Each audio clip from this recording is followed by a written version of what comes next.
Imagine a world before the internet, before social media, before viral videos. A world where, to witness true greatness, you had to walk into a movie theater and be completely blindsided by something you had never seen before. That is exactly what happened in the early 1970s, when a young man from Hong Kong walked onto the silver screen and changed cinema forever. His name was Bruce Lee. In just 4 completed feature films made in the final 3 years of his life, Bruce Lee rewrote the rules of action.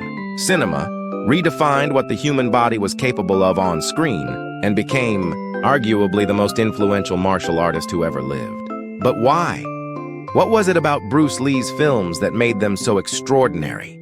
What made audiences from Hong Kong to Hollywood, from Tokyo to Nairobi, stop, stare, and never forget what they witnessed? Today we're going to find out. This is the story of why Bruce Lee's films are not just great action movies. They are some of the most important films ever made. To understand why Bruce Lee's films are extraordinary, you first need to understand who Bruce Lee was, because he was no ordinary man.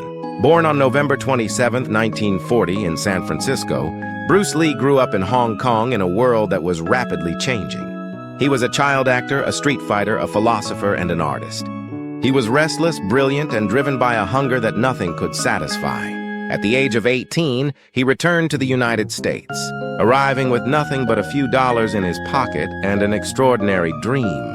He wanted to spread the art of Kung Fu to the Western world, at a time when most Americans had never even heard the word. He opened martial arts schools. He trained celebrities. He landed a role as Kato in the television series The Green Hornet in 1966. He was charming, electric, and utterly magnetic on screen. But Hollywood was not ready for him. At a time of deep racial prejudice in the American entertainment industry, producers told Bruce Lee repeatedly that American audiences would never accept an Asian man as a leading hero. He was passed over for roles that should have been his. He was offered parts as stereotypes, as sidekicks and villains, but never as the star. So Bruce Lee turned away from Hollywood and turned toward Hong Kong. And there, with the production company Golden Harvest, he would make 4 films in 3 years that would shake the entire world. Let's briefly introduce the films themselves. Before we dive into why they are so extraordinary, The Big Boss, released in 1971, Bruce Lee plays a young man who discovers that his relatives are being murdered by a corrupt ice factory owner running a drug operation. It was a low-budget Hong Kong action film. It broke box office records across Asia. Fist of Fury, released in 1972. Bruce Lee plays Chen Jin, a martial artist seeking justice after his master is murdered by a Japanese dojo. It was political, angry, and electrifying. It broke the record set by The Big Boss. The Way of the Dragon, released in 1972. This time, Bruce Lee not only starred in the film, he wrote it, produced it, and directed it. The film's climax, set in Rome's Colosseum, features a fight between Bruce Lee and martial arts legend Chuck Norris. That is widely considered one of the greatest fight scenes in cinema history. Enter the Dragon, released in 1973. A co-production between Warner Brothers and Golden Harvest, Enter the Dragon was Bruce Lee's Hollywood debut and his final completed film. Made for less than $1 million, it went on to earn over $350 million worldwide. It remains one of the most profitable martial arts films ever made. Tragically, Bruce Lee died on July 20th, 1973, just 6 days before Enter the Dragon's world premiere. He was 32 years old, and yet in those 4 films, he created a legacy that has never faded. Now let's talk about the heart of it. Let's talk about why, when audiences first watched Bruce Lee move, they simply could not believe what they were seeing. Bruce Lee's physical abilities were, by any standard, superhuman. He stood 5 feet 7 inches tall and weighed around 135 pounds. He was not large. He was not imposing in the traditional sense, and yet, on screen, he was the most dangerous-looking human being most audiences had ever seen. Why? Because Bruce Lee had spent his entire life crafting his body into the world's most perfectly tuned fighting instrument. His training regime was legendary. He exercised for hours every single day. Running, cycling, circuit training, stretching, sparring. He consumed a carefully calibrated diet, when almost no professional athletes were doing so. He studied the biomechanics of the human body with the obsession of a scientist. The result was a physique of extraordinary muscle, definition, and explosive speed. Tests conducted by martial arts researchers found that Bruce Lee could execute a punch in 5/100ths of a second. His 1-inch punch, a technique in which he generated enormous force from a distance of just 1 inch, reportedly sent trained martial artists flying across the room. And then there was his speed. The cameras of the early 1970s typically filmed at 24 frames per second. Bruce Lee moved so fast that his strikes were often invisible on standard film. Production crews on his movies sometimes had to ask him to slow down, because if he moved at his natural speed, audiences couldn't see his technique. In some shots, film was deliberately slowed down after the fact, simply to show audiences what he had actually done. Think about that for a moment. A man so fast that cameras couldn't keep up with him. But speed and power alone do not explain the magic of Bruce Lee's films. There was something else, something that set his movement apart from every action star who came before him, and arguably every action star who has come after. Bruce Lee moved beautifully. Watch any of his fight sequences and you will see it. There is a grace to his movement that feels almost like dance. He flows between techniques: high kick, spinning kick, punch combination with a fluidity that seems impossible for a human body to achieve. His movements had rhythm. They had music. They told a story. This was not accidental. Bruce Lee studied dance. He was a cha-cha champion in Hong Kong before he became a martial arts icon.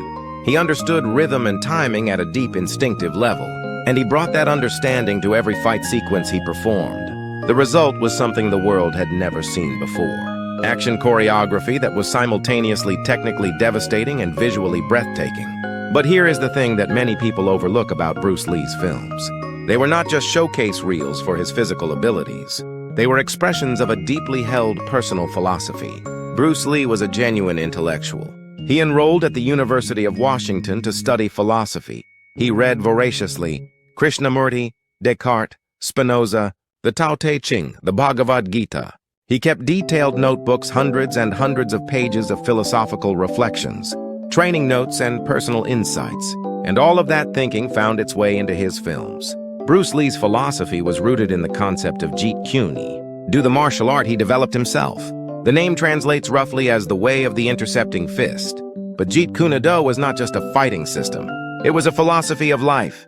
Its core principles were adaptability, simplicity, and the rejection of rigid systems. Where traditional martial arts taught practitioners to follow strict, codified forms, Bruce Lee believed that the greatest fighter and the greatest human being was one who could adapt to any situation, who could be, as he famously said, like water. Be water, my friend. Empty your mind. Be formless, shapeless, like water. You put water into a cup, it becomes the cup. You put water into a bottle, it becomes the bottle. You put it in a teapot, it becomes the teapot. Water can flow or it can crash. Be water, my friend. This philosophy runs through every one of his films. His characters are not rigid heroes following a set path. They are flexible, responsive, improvisational. They read their opponents and adapt. They are humble enough to learn and confident enough to act. In Fist of Fury, his character fights not just physical enemies, but the weight of colonialism and cultural humiliation. In The Way of the Dragon, his humble farm boy character defeats opponents not through brute force, but through careful observation and adaptation. In Enter the Dragon, his character is almost monk-like, disciplined, serene, deadly only when he must be. These are not characters who fight because they want to. They fight because they must, because injustice demands it. And when the fight is over, they do not celebrate. They return to stillness. That moral and philosophical dimension gave Bruce Lee's films a weight that pure action movies rarely achieve. You were not just watching someone fight. You were watching a man live out his beliefs. Now we come to perhaps the most significant reason why Bruce Lee's films were so extraordinary and so important. For decades, cinema had told a very specific story about who got to be a hero. Heroes were white. They were Western. They were powerful in a way that was defined by Western standards of masculinity: tall, broad-shouldered, armed with guns and the authority of empire. Asian characters in Western films, when they appeared at all, were typically caricatures. The sinister Fu Manchu, the comic sidekick, the inscrutable servant. Asian men were desexualized, diminished, made to seem less than fully human. And then Bruce Lee walked onto the screen, and everything changed. Here was an Asian man who was unambiguously, undeniably, gloriously powerful. Here was a hero who did not need guns, did not need the authority of any institution, did not need to defer to any Western protagonist. Here was a man whose body itself was the source of his power, and whose body was more impressive than any Western hero's body that audiences had ever seen. For Asian audiences, particularly audiences in Hong Kong, where Bruce Lee's first films were made, the effect was electrifying. In 1972 Hong Kong, the city was still a British colony. There was deep daily humiliation built into the social structure. And here was Bruce Lee in Fist of Fury, literally tearing down a sign that read, "No dogs in Chinese," aloud, and challenging the Japanese oppressors who had murdered his teacher. Audiences wept. They cheered. They felt, perhaps for the first time in their lives, that they were watching themselves on screen, powerful, dignified, undefeated. The impact went far beyond Hong Kong. In African American communities in the United States, communities that also knew what it meant to be diminished by mainstream culture, Bruce Lee became an icon. His films played for months in inner-city theaters. Young black men, who had rarely seen themselves reflected as powerful heroes in mainstream cinema, saw something in Bruce Lee that resonated deeply. He was an outsider. He was underestimated, and he was unbeatable. This cross-cultural resonance was extraordinary.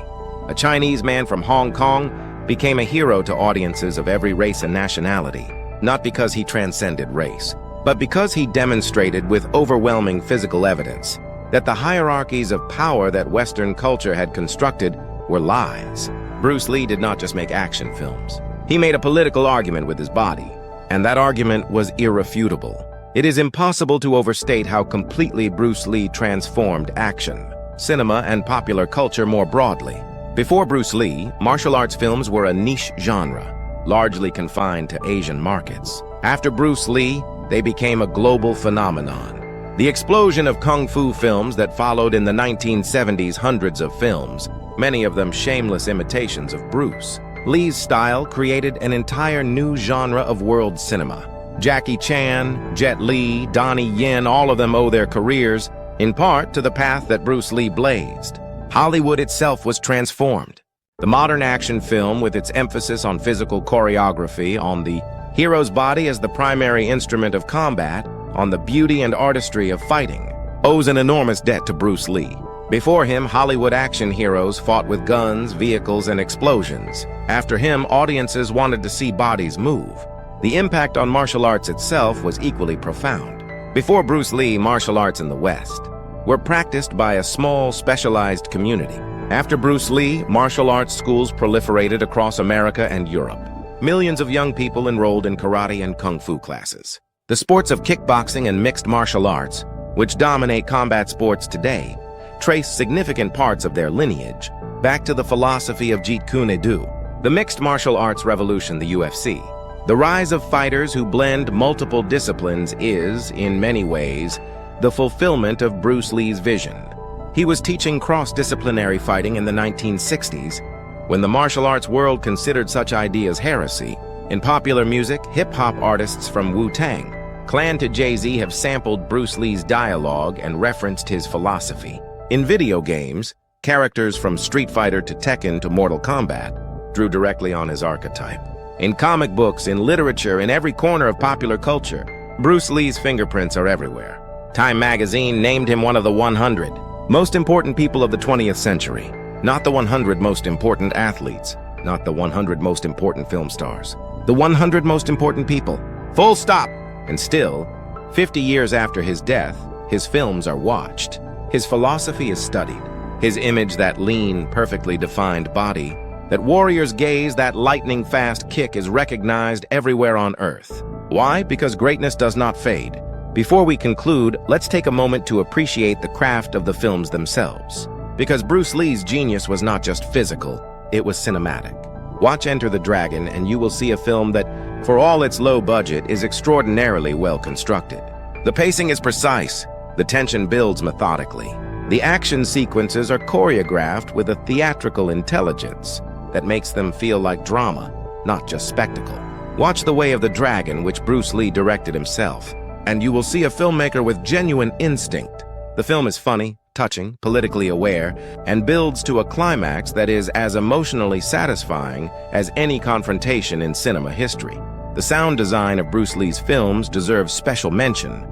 That distinctive, almost animalistic battle cry that Bruce Lee made during combat. The sharp exhalations, the sudden yells was something entirely new.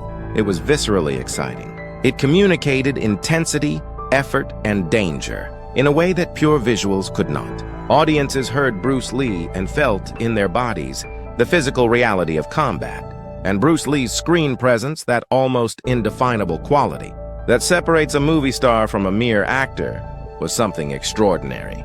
He had the ability to hold a screen completely still, to communicate volumes with a look, to make an audience feel, from the very first moment, he appeared, that they were in the presence of someone genuinely extraordinary. He was not performing. He was being. So why are Bruce Lee's films great? Because they showed the world a kind of human excellence it had never seen before. Because they told audiences who had been told they didn't matter, that they did. That their bodies, their cultures, their identities were worthy of celebration. Because they were made by a man who genuinely believed that the martial arts were not just a way of fighting, but a way of understanding life, of becoming more fully human. Because they contained action sequences of such physical beauty and technical perfection that they have never truly been surpassed. And because Bruce Lee himself, in his brief blazing 32 years, lived with a commitment to excellence, to authenticity, and to the endless pursuit of self-mastery that is, in itself, a kind of inspiration. He once wrote in his notebook, "The key to immortality is first living a life worth remembering." Bruce Lee lived that life, and 50 years on, the world still remembers.